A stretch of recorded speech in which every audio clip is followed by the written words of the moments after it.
Are you an assassin? There's a 5-hour work print of Apocalypse Now floating around out there, and it's not great. We caught catfish. Pretty good size, 3 feet. But of course it isn't great. It's all the stuff pieced together before they cut anything out. Please don't take my picture. I got this one already in focus. But what's really interesting about the work print version of the scene where Willard meets Kurtz for the first time is that it is totally different than the final film, with different takes, different lighting, and in a completely different order. So unlike with other masterpieces, with this work print, we actually get to see how the script, acting, cinematography, and editing went from bad to absolutely genius. So let's look at the story of making this scene and how the scene evolved into the pop culture icon it is today. Don't be the boy. Don't be the boy. No! Terminate. With extreme prejudice. Are you an assassin? A soldier. Before we start, I want to tell you about this insane movie I just saw called The Substance that was presented by this episode's sponsor, Mubi. I didn't know what to expect, and holy crap, this movie was nuts. One single injection unlocks your DNA and will release another version of yourself. It's a surreal body horror comedy starring the legendary Demi Moore as an aging star who is becoming irrelevant and gets a chance to take a Cronenberg-esque serum that allows her to experience being young again. The younger version is played fantastically by Margaret Qualley. I'm Sue. And Dennis Quaid is great as the slimy boss. From the opening shot, you know that you're in for something special. Let's go. It was written and directed by French filmmaker Coralie Frejat and won the Best Screenplay Award at Cannes. It's like nothing I've ever seen before. That is true. Yes. It's such a great movie to see in the theater with an audience because by the end of the movie, everybody in the theater was absolutely losing their mind. Think Freaky Friday meets The Thing. The Substance is in theaters, and now you can stream it on Mubi. The Substance. And always, you can also stream incredible cinema at home with Mubi. Get 30 days free at mubi.com/cinematyler. And now, back to the show. We had to do what we had to do in a few weeks and we were going to lose him. We just started almost in the dark with Brando's presence, and Vittorio began to experiment with, how little could we show of him, partly because he was physically unacceptable for the role of a Green Beret colonel, and Brando is very shy about his weight and size, and so we knew that we were going to have to do this with illusion and a little sliver of light. And once Vittorio began experimenting along those lines, he himself began to create a way to approach it. Before we get into the scene, I have to tell you this hilarious bit about them trying to film the part right before the scene starts, where Willard is captured by Kurtz's Montagnard army. The Ifugao tribe that was hired to play Kurtz's army absolutely loved Martin Sheen in real life. When they weren't filming, Sheen would hang out with them and they'd try to talk despite the language barrier. Sheen was impressed by their sewing and jewelry, and he bought or traded for a brightly colored bag they'd made, where he would carry his script for the rest of the production. The funny part is that Coppola was going crazy because he couldn't get them to be rough with Sheen for this shot. They loved him too much. Sheen had to try and convince them to rough him up himself. In the 5-hour work print, we see a different take that is longer where Willard calls out to Lance, who has already lost his mind and seems amused by the whole thing. Doesn't look like a very fun day at work for Martin Sheen. What follows is one of Apocalypse Now's most important scenes, the first scene that Brando acted in, and our introduction to the Kurtz character. It smelled like slow death in there. Malaria. Nightmares. This was the end of the river, all right. Although this wasn't necessarily going to be the first scene we see Kurtz in. We've talked about the 5-hour work print a fair amount ever since a fan of the series sent me a copy. To put things in perspective, the Kurtz section in the extended Redux version of the movie is around 45 minutes long, and the Kurtz section in the work print is an hour longer than that. Not only was a full hour cut out, but a lot of things were rearranged in a way that makes more sense in the actual movie than in the work print, which just goes to show how much a movie can be saved in the edit. One of these rearranged scenes is this one of Willard in the rain. Kurtz appears with camouflage face paint and drops Chef's head in Willard's lap, showing that, with Lance now a child of Kurtz, Willard has no more allies left. In the work print, this is the first time we see Kurtz, and takes place directly after Willard is captured by Kurtz's army. My name's Captain Ben Willard. I'm on a classified mission into Cambodia. I don't understand why, I'm being held like this. Then, the next day, Willard is brought into the temple to talk with Kurtz. So that would mean that when Willard is calmly talking to Kurtz about the Ohio River... The Ohio River, sir? About 200 miles. He had just seen this man drop the severed head of his friend into his lap. After nearly a week of Brando delaying the shoot to discuss the Kurtz character, Coppola and cinematographer Vittorio Storaro finally convinced Brando to come to the temple set to shoot an improvisation. Eleanor Coppola wrote, "Since Brando hadn't started to work, there was nothing for Francis to use to lead him to the next moment and the next. As soon as Brando started to improvise, Francis could begin to direct, that is, see the direction the scene should go. Today he wrote a scene based on the improvisation. He is starting to see it. They did 3 takes and wrapped at midnight. But even with Brando ready to go, there was one big problem that had nearly derailed the entire shoot. As we discussed in the previous episode, Brando arrived at the location very overweight, while Kurtz was supposed to be skinny and wasting away from malaria. He couldn't fit in the Green Beret uniform they had for him. So when I said to him, well, what if he's gone, because he's up there operating in the hinterlands, what if he's gone into he's got a mango in his hand and a cute Montagnard girl, and he's just this enormous fat guy. And fat people, I can tell you, don't want to be fat. They hate it, and he hated it. Anyone really struggles with that. So he's, no, I can't do that. So I said, well, I can't put him in a Green Beret uniform, and he doesn't want to be shown as though he's gone to seed or he's gotten big. So what can I do? So Coppola couldn't show Kurtz in the Green Beret uniform, and he couldn't show Kurtz as obese. So the only other logical choice would be to create the illusion of Kurtz being proportionally large and imposing. So I thought what I could do maybe is dress him in black pajamas. And when you photograph someone, if they're big, if they have broad, because they're broad-shouldered, or even if they're fat, that dimension, if you then get a double who's 6'5", then it would maybe portray him as a giant.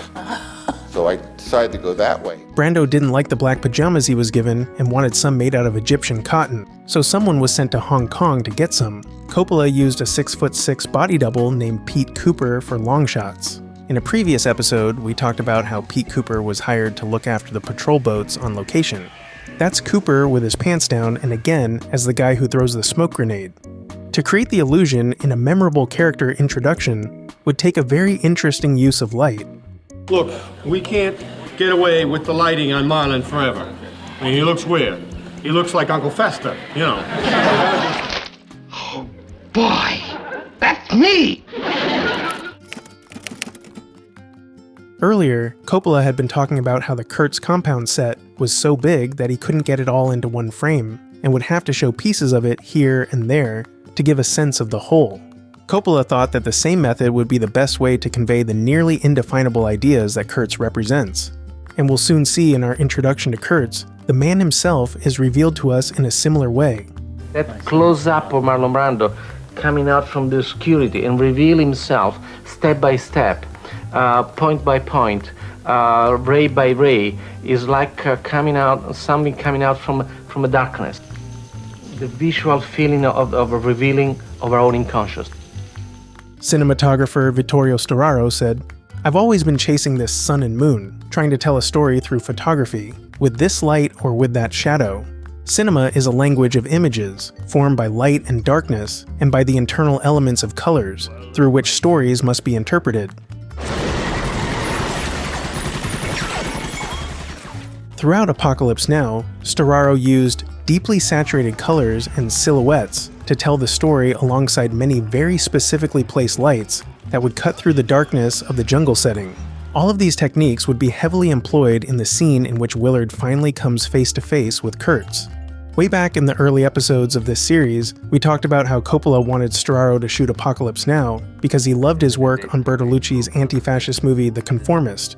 Right before production on The Conformist, Bertolucci had Storaro watch Citizen Kane for what he called its surrealist style. Storaro broke down the essence of surrealism into 3 elements.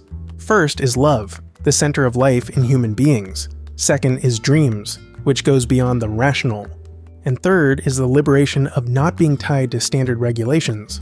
Storaro said that the impact of rewatching Citizen Kane was not to learn something new, but as a confirmation of some kind of intuition Storaro always had and wanted to present. On The Conformist, he would get his chance. Storaro noted that the scene in Citizen Kane where reporters have just watched newsreel footage of Kane's life uses smoke, shafts of light, and everyone is in shadow.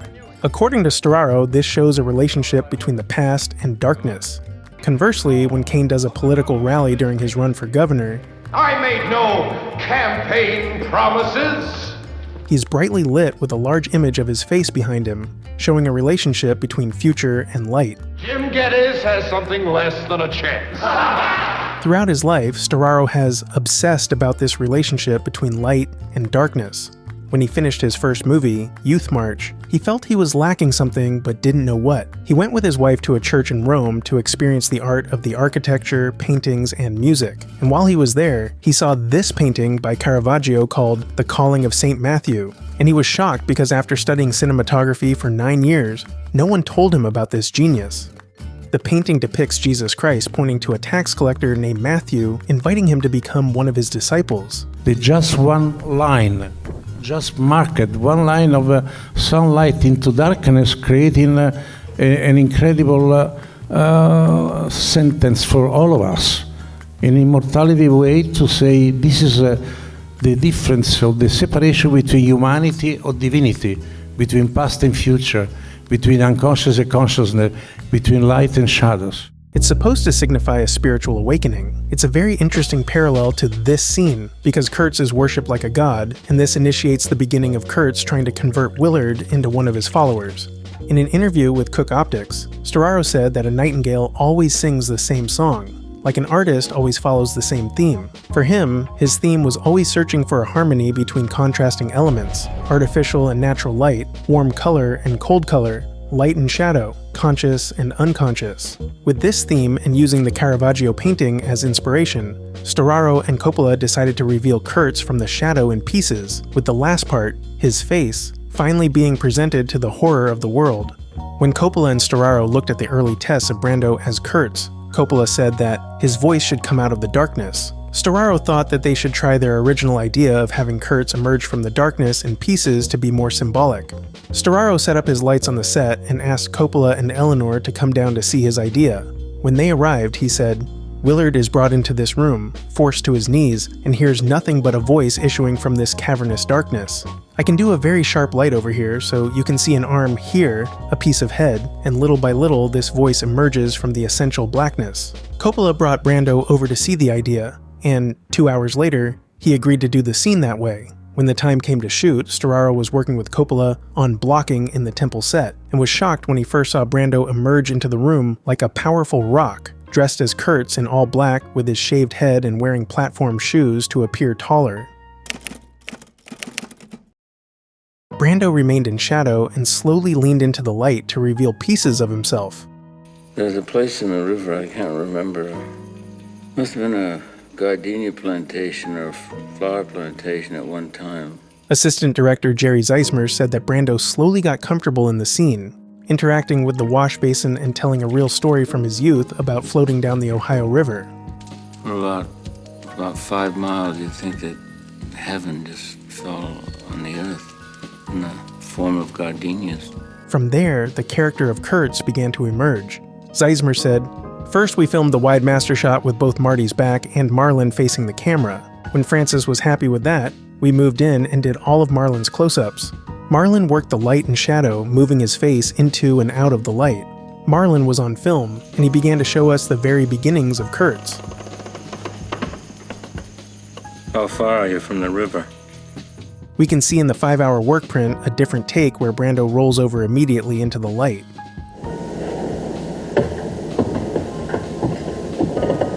The Ohio River, sir? Yeah. For Brando's close-ups, Sheen was completely off camera, but gave what Zeismer described as total performances on every take.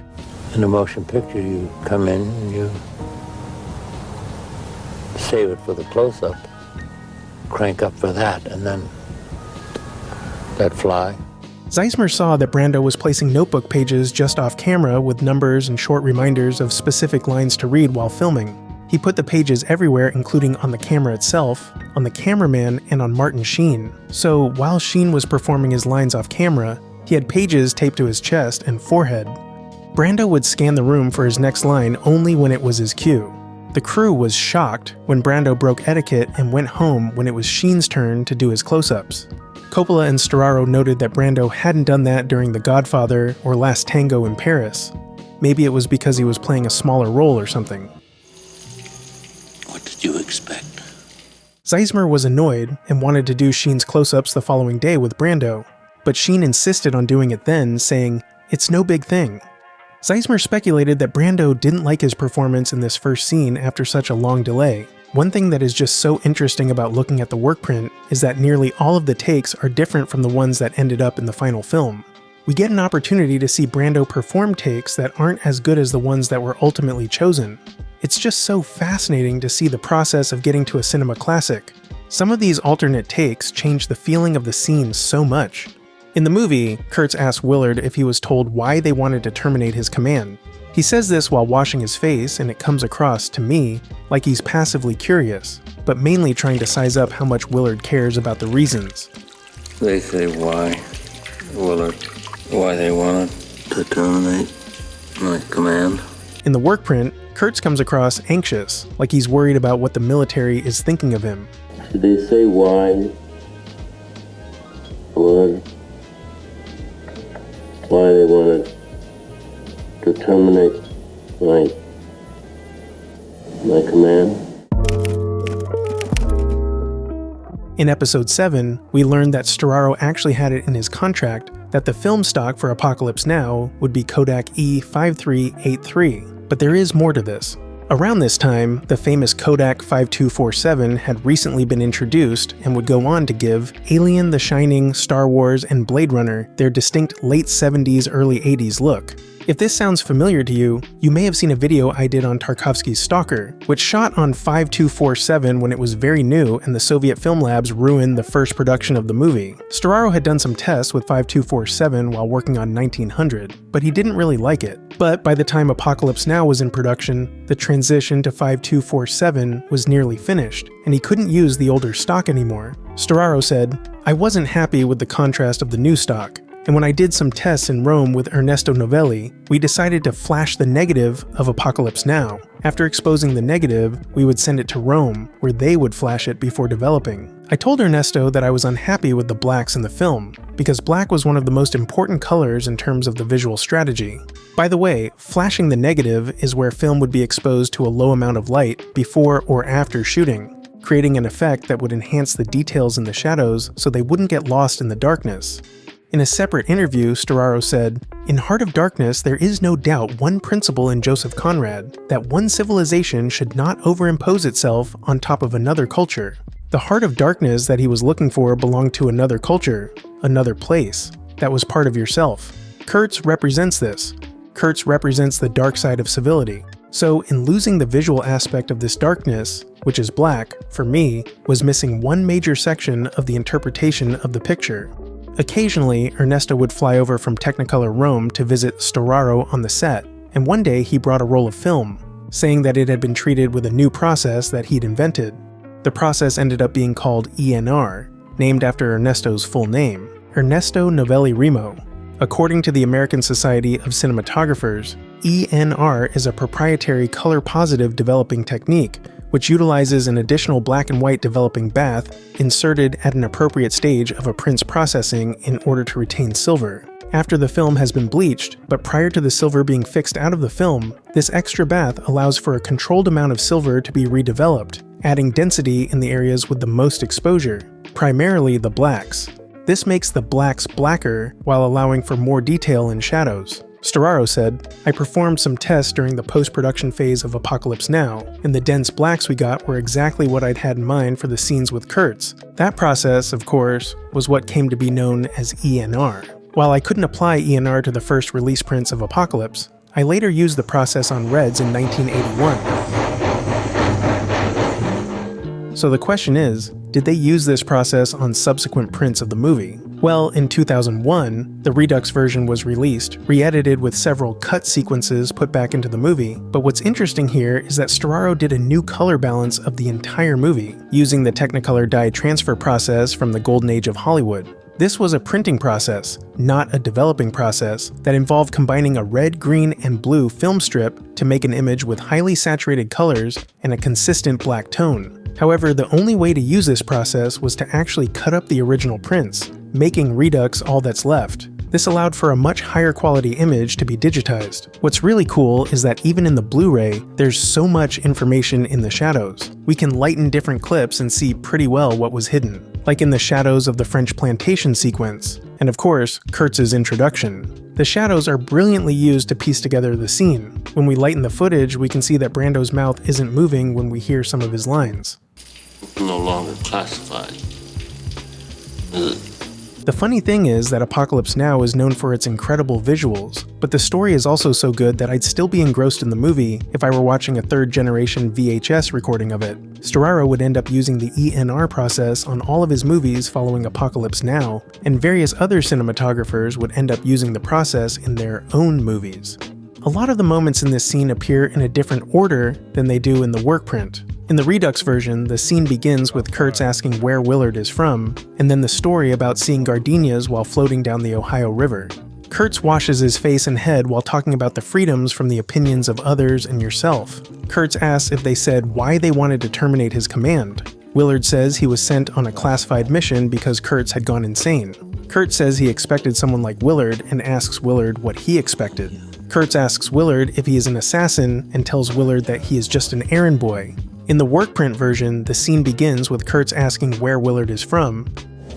I went down that river once when I was a kid. And then the story about seeing gardenias while floating down the Ohio River with some extra lines about thinking of Tom Sawyer and catching catfish.